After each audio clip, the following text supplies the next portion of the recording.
English translation 258th contact. Thursday 20th of February, 1997, 1847 hours. Well, you are here already, my friend. Actually, I was not expecting you until tomorrow. Greetings. I also greet you, Edward. My visit today is because tomorrow I will be busy elsewhere and will not have time to visit you. Unfortunately, my friend, I do not have much time today either, because I have to do my duties again soon, which call me to Era. We do not have more than about 1.5 hours if you still have special questions. This time should be enough. I only have a few private questions, and even the official questions do not take very much time. So I would like to ask you about your research regarding the drama in the USA, where a passenger plane exploded and crashed in Mauritius Bay. You promised me that you would tell me what happened there as soon as you clarified everything. That is probably why you are here now, is it not? That is right. Well, our guess was correct regarding the circumstances of the crash of the TWA 800 plane on the 17th of July, 1996, in the Mauritius Bay area. The cause of the disaster was a rocket missile from the U.S. Navy that erroneously positioned the aircraft on its equipment as an unknown foreign missile and thus identified as a UFO, whereupon the command went out to launch this missile without excuse because through the haste and great carelessness, the airplane was classified as an unknown flying object and in certain respects the national security of the USA had supposedly been threatened. This fact is now, of course, concealed by all means available to the government, the secret services, and the Navy. The TWA crash off Long Island becomes more and more mysterious. Shortly after Pierre Salinger's new theories, U.S. investigators concede for the first time that a missile may have hit the jumbo. When journalist Pierre Salinger theorized in November that the TWA jumbo off Long Island had been accidentally shot down by a U.S. Navy missile, it was said that he was just trying to make a name for himself. But gradually the authorities are running out of explanations. They have been silent for too long. Salinger refers to video recordings made by air traffic controllers at Kennedy Airport in New York on the evening of the accident. In a series of 69 radar images taken shortly before the crash, the jumbo can be seen and an object rapidly approaching the plane. Salinger claims that it could only be a missile, as it came from the direction in which the U.S. Navy regularly holds firing exercises. Moreover, he claims to have a tape recording of a young sailor shouting, "We shot at the plane, down."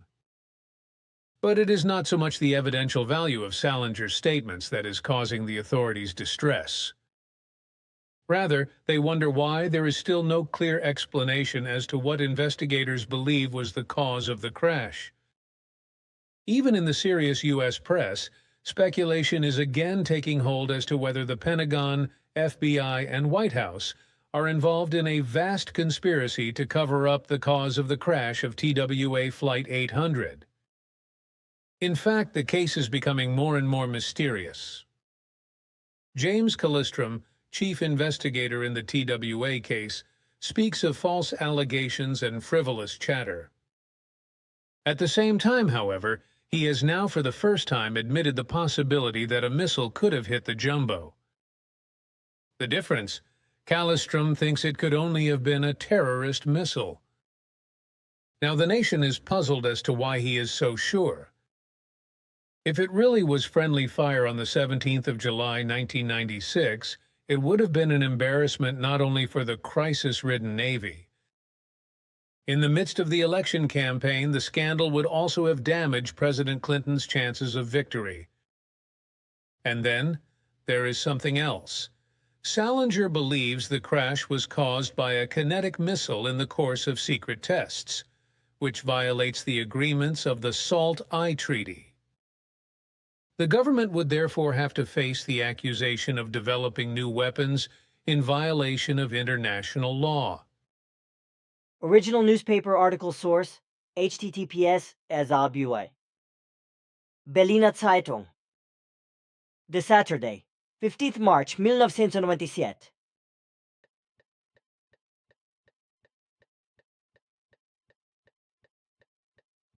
This is really awesome. But tell me, do you not violate your directives with this declaration? Because you know that I like to put such matters officially on paper as contact reports. We also thought about this and therefore asked the High Council whether the declaration could be official or not. The view of the High Council was that the event was such an inhuman crime that it should be officially announced.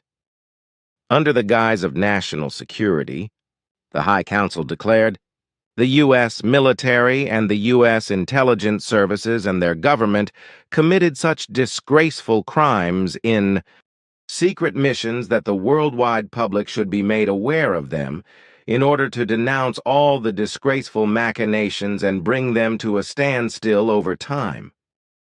However, we are not allowed to do this ourselves and not officially, but we are only allowed to give the necessary information through you, which then leaves it up to you and others to disseminate it in a beneficial form.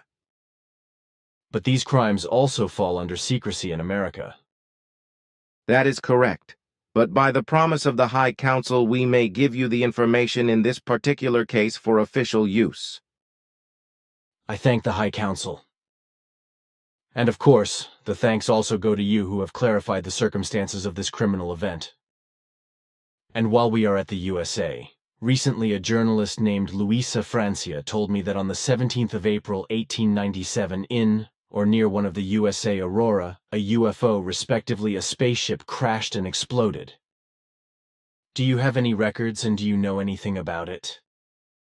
I know the story, because you asked Florina for a pertinent clarification, which we also carried out and whose result was negative. No, it can be said with complete certainty that on the date mentioned neither in Aurora nor anywhere else on Earth an interplanetary aircraft crashed. Neither one of us nor any of our Federation members or any other foreigner outside the Earth known or unknown to us. And before you ask, because the question is already on your tongue, no. For the entire time of the 19th century, we could not find any evidence of a crash of a foreign aircraft in the area of Aurora or its surroundings. This question was actually already on my tongue. But I have some other questions. For about 2 weeks, there has been a lot of screaming in the world about animal cloning. It has also come out that in Belgium or so, a child was cloned 4 years ago, about which it is said that it happened unintentionally. Do you know anything about this, and was it really a so-called clone accident? And what do you think about cloning in general? Is this to be prevented for the length of the future or not? Respectively, does it belong to the evolutionary path of humankind or not? The case of the 4-year-old child you mentioned today is known to us. For what, and in whose case we are naturally interested, because all evolution concerns on Earth, and consequently also with earthly humankind, belong to one of our tasks. In the cloning of the child in question, it is absolutely certain for us that it was not an accident or an oversight or something like that, but that there was a full intention and an associated effort behind the action. Statements to the contrary correspond to statements of lies. With regard to cloning itself, it must be said, just as in genetic science or genetic manipulation, that everything is inevitable in the long run, because even the cloning of humans, animals, and plants belongs absolutely to the evolutionary process of humans and cannot be prevented. Everything is only a question of time before this process openly begins, as is the case with genetic manipulation. Well, then I have got something more awkward here. One of our new core group members is standing up against the payment of a monthly membership fee. For this reason, it would be important for us to know how we have to calculate a minimum membership fee, etc., because we know that we are dependent on every membership fee. These concerns are regulated by your statutes, namely according to valid Swiss legislation, based on the ZGB respectively Zivilgesetzbuch Art. 71.2 Beitragspflicht, where it says literally, the contributions of the members are fixed by the statutes. As long as there is no such determination, the members have to pay the contributions necessary for the pursuit of the association's purpose and to cover the association's debts in equal parts. Fabulous, as you know by heart. But of course I know what you are saying. However, we have puzzled over how we should determine a minimum membership fee as a result of a minimum income, and from when a member becomes liable to pay membership fees, whether from the age of majority or after completion of the training. And what should be for further training? That is to say, for second occupation training and courses, or further training courses, etc. To want to work out a minimum contribution on the basis of a minimum income is illusory. Also, in the core group, you have to accordingly arrange it so that, as in the passive group, a fixed annual contribution is set, whereby this must be divided, however, on 12 months, because the core group members pay their contributions monthly. You suddenly no longer speak of groups, just of group. But it is not important. How high should this fixed membership fee be, and should it apply only to the Swiss, or also to Germans and Austrians and other compatriots?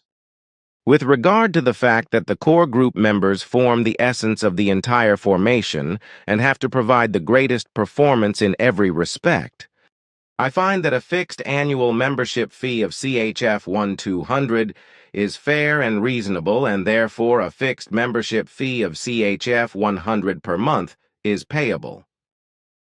This was already calculated earlier by Ketzel and should have been introduced as a duty by you for a long time, but you forgot to do it in 1983. However, due to your collapse on the 4th of November 1982, you lost a large part of your memory, which is why you probably forgot to introduce this regulation in our core group. So now I ask you to make up for it in the form that the amount of CHF 100 applies to all citizens of all countries, no matter what the earnings of a group member are per month. Of course, the current expenses cannot be covered by this small membership fee, which is why it is necessary that each core group member voluntarily contributes higher fees according to his or her real income and their effective expenses at their own discretion. In this regard, however, the provision shall be left to the individual group members, whereby it may be expected that the necessary honesty plays along and that neither the group nor its mission and other members are disadvantaged. If someone is dishonest or parasitic, then such a person does not belong in the core group anyway, even if their destiny has led them to the core group. With regard to the age at which membership fees are to be paid, we have also discussed this earlier and have stated that a monthly fee should be due when a person is in full employment, which can already be the case at the age of 17 or 18 if no profession is learned. However, since this age is usually below the age of majority, it should be the case that youths under the age of majority only pay a membership fee if they themselves determine so. Otherwise, the membership fee shall only be claimed with the age of majority when a member is in full income. Concerning the age of majority, however, you must consider that there are different laws in the individual countries. If core group members are undergoing training, they will only be required to pay membership fees once they have completed their apprenticeship, which may take up to the 24th or 25th year of age, or even longer, depending on whether academic professions, etc., are being learned. If, however, the first training is finished, then the membership fee obligation comes into force. If after the first training you attend further training, courses or further education courses, as you said, then the membership fee obligation still applies if you earn full earnings after that. Further training of any kind must not be of importance with regard to the membership fee obligation. If a full income is given, because an exemption from the fee obligation would be unfair towards all other paying members. If precarious financial situations occur with members, whereby higher voluntary contributions cause problems, then still according to the situation a good solution can be found, by which, for example, apart from the not changeable CHF 100 membership contribution, no voluntary higher contributions are paid. A further solution for such situations besides the CHF 100 monthly membership fee would be a 5% additional fee for each amount exceeding CHF 2000 respectively, DM 2000 and so forth. The CHF 100 is one of your stipulations to be held by us? That is the meaning of my words. Also, the further discussed interests are to be regarded as determined by us because they correspond to the necessary fairness. Only regarding the 5% or the exemption in relation to higher voluntary contributions should the core group decide. Understood. My next question relates to the South German study group, for which Eva has done the bookkeeping so far. This group has now obtained an official registration. Therefore, it has to keep its own bookkeeping according to the legal regulations, which could also relieve Eva. What should we do now? Through the official registration, the case is clear. From now on, the group must keep its own accounts, but the auditors of the center's core group must audit the accounts annually or every 6 months. The core group shall determine how often the audit must be performed. I will present the group's concerns to the vote. Then another question. Last Sunday we made the agenda, which resulted in several anonymous agenda items being submitted, but which I rejected because I think we cannot afford such agenda items, because otherwise an anonymous hackle and so on would soon emerge. What do you think about that? You did the right thing. You should never accept anonymous agenda submissions because they would cause discord and the like. Unfortunately, there was also an item on the agenda that I actually wanted to put forward regarding the Russian aid and the holiday guests from Russia, as the two of us discussed on your last visit. To bring this matter before the group would actually be important, but I wanted to postpone it to the meeting in May because of the anonymous agenda, which partly deals with the problem of aid to Russia. It would be important for you to present the facts at the next meeting, but with the note that the agenda will not be discussed for the sake of anonymous submission, but for the sake of our discussion and urgency. Okay, then I will do what is necessary. One more question about Hale-Bopp. Various people call this space vagabond a century comet, but I do not understand why this is done and such a cry is made, because other comets were in our solar system this century, which were much more impressive. Like, for example, the Arend-Roland comet in 1957, which could be observed by the naked eye in the bright evening sky with a size of about 1 moon diameter and with a red-yellow-gold tail about 25 meters long, which shimmered in the evening sun. In addition, starting from the comet's head, as its tip, so to speak, a long needle-like structure could be seen, almost like a swordfish. I still remember all this very well. Also, in 1910, there was a beautiful and rare comet spectacle, when Halley's Comet passed by, offered a fantastic spectacle, and was to be seen much bigger and more radiant than Hale-Bopp. It was so close to the Earth that it put it in his tail.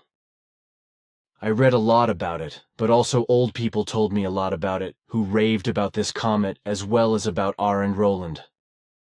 On the one hand, people forget such experiences very quickly, and on the other hand, today's enthusiasts are still too young to have had these experiences themselves.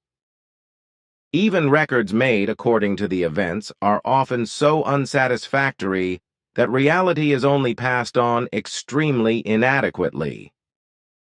This also applies to the 2 comets you mentioned, which you really described according to how they were seen from the Earth. I find this Hale-Bopp at least compared to the Arend-Roland comet, which I saw myself in 1957, simply small and inconspicuous, and the fuss and shouting about it almost ridiculous. Which you are not wrong about. Even with regard to the hottest and driest year of this century, hardly anyone can remember, except for a few old people who went through life with open eyes and senses. But I remember the year 1947, when I was just 10 years old, when it did not rain anymore from May until late autumn, and when the summer temperature was 47 degrees Celsius, so much dried up. But it also turned out that certain fruit trees were blooming twice and were over and over full of blossoms, after which fruits formed a second time, but not all of them became ripe. But at least the sugar pears and small apples ripened a second time. When the heat was over, heavy thunderstorms hit the country, some of them with hailstones the size of hens' eggs, causing devastation and even clearing entire stretches of forest. Your memory does not deceive you. Unfortunately, however, it is generally the case that humans forget such events very quickly. This is also the case for all the incidents that have been rolling over the earth in ever worse form for years. One observes only all the events like earthquakes, volcanic eruptions, landslides, floods, the brutal extermination of seals, sharks, whales, and many other animals, like elephants, rhinos and tigers, etc. Also, wars and other armed conflicts of all kinds are becoming more and more prevalent around the world, as well as the shamelessness of humans in every respect. Consequently, they also openly pursue the worst pornography and inhumane prostitution, sex shows, and sexual child abuse. There is already chaos and anarchy everywhere, and the human being destroys his or her foundations of life, as well as his or her right to be allowed to call themselves human at all. Everything negative takes over more and degenerates and becomes a sign that the catastrophe can no longer be stopped. If during the 80s the signs and machinations for a third world war have evaporated, these have increased again in the last 3 years to such an extent that they can hardly be stopped. This means that a third world war is almost finally programmed and can hardly be stopped, and perhaps everything is just a matter of time before it breaks out. And this time, if it should actually come, then the war will not be announced in advance but will break out without warning. Peace is talked about and negotiated about everywhere, but regardless of this action, the war will suddenly break out. So it will be that peace will be called, and then the war will suddenly come, out of the blue, as you like to say. And if this Third World War will be even brief, its horrors and annihilations will be more violent than in the 2 previous world wars. Beautiful prospects, but the humans today are so sick in their heads with their thinking, their desires, lusts, delusions, wishes, ideas, and attitudes, etc., as never before. An ancient prophecy that the resulting catastrophe will not be too long in coming. That is right. Everything is just a matter of time. However, this comes closer and closer and fast if the Earth humans do not still think of something better, and everything can be prevented, which is to be hoped. And no one can escape when it arrives. But we should not talk about it any further, because the humans tend to be terribly afraid when such things are mentioned. And we want to avoid creating angst. Of course. In my words, there was also not this sense, but they should be simply informative, so that the humans think about it. It is clear to me, but we have to take into account the fact that there are a lot of people around who are defilers and scaremongers, who write big, thick books full of nonsense and frighten people with it, just to make a profit out of it. Especially the signs of the times, as all the past, present, and future events have been called since time immemorial, give rise to books for many profit seekers, with which horrendous money is made and people are frightened. Of course, the signs of the times are undeniable, but this does not have to be an unnecessary disgrace in order to exploit people through fear, and even make them dependent on faith with regard to all the written nonsense, or with regard to actual predictions and prophecies. That is my view. Against which really nothing can be objected. What other questions do you have to ask? Actually, no more. Therefore, we can only discuss the purely private things. That is good, because my time, you know. Sure. Then the following. But wait a moment. I had noticed in the matter of the alleged UFO crash in Aurora on April 17, 1897, that you were talking about a UFO in the area of an aurora.